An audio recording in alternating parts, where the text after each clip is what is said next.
A very good morning, a very good noon, a very good afternoon, and a very good evening according to your condition and time zone.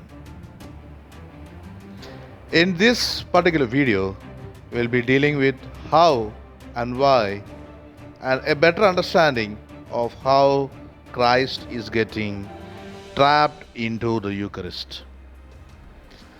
Before we go into detail or go in detail to those things, first and foremost, let us give our ears to certain words that Jesus has already mentioned. I am the light of the world. So, in Bible, Jesus clearly depicts that he is the light of the world.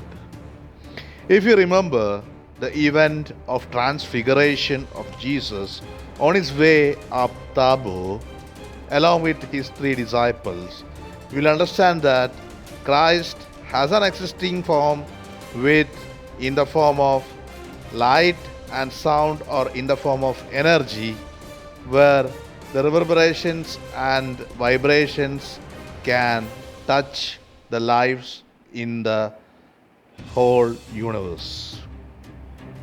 That is, Christ transfigured himself into a better light existing form where his flesh, even his flesh, was transformed into particles of light.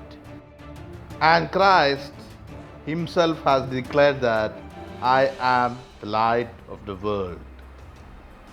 Now, if you correlate these two things, he has mentioned that he has the power to transform himself into the form of energy too, rather than being in the fleshy form as a man.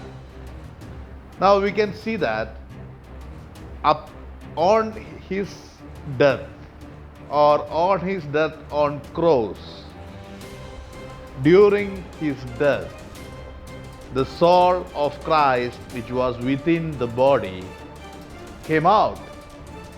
The soul is a form of energy, and that particular soul suddenly came out of the body of a holy and pure person who suffered a lot for not doing anything wrong. For doing all good things and right things, his body and his soul was in the most pureful form, being the Son of God, Son of Abba, and he was crucified for no reason. But that particular death released the energy of the soul into the whole universe all of a sudden, and the vibrations and reverberation caused many impacts where there were earthquakes, the curtain of the church torn off, then there were heavy thundering and lightning. So the particular energy was suddenly released into the universe, and the vibrations and reverberations of this particular energy created a whole lot of things in the universe. And we have to understand that the soul, being a form of energy, had been released into the universe in the form of the particular transfigured form or transfigured form, that is in the form of light and in the form of energy. The body of Christ was left, or it was taken care of, and it was buried, or it was and it was kept in a den where this body was being kept. And we have to understand that that particular flesh itself got transformed into the energetic form by 3 days and joined the energy of Christ within 3 days. And as a whole, he in the energetic form, in the form of energy, Christ could transform himself from the form of energy to flesh and back from flesh to the energy form. And this particular effect has been given to Jesus as a gift by Abba Father. Now I hope we can understand that the air around you contains the soul of Jesus, or contains Jesus, or the form, anything that is around you is, or you are surrounded by the soul or presence of Jesus, because each and every particle of his soul and each and every particle of his flesh has transformed itself into the form of an energy, and that particular energy is in and around you.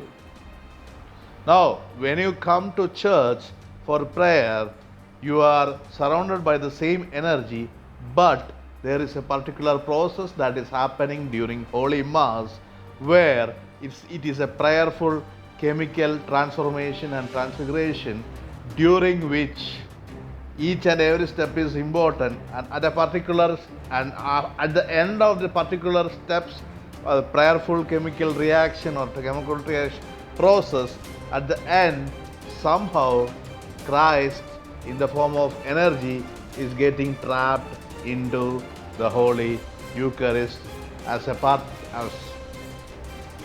of the energy is getting transformed into the Holy Eucharist. And once you consume the same, the energy gets in touch with your soul, or whoever takes in the Holy Eucharist will enlighten himself or enlighten his own soul by getting in touch with energy or the soul of Christ.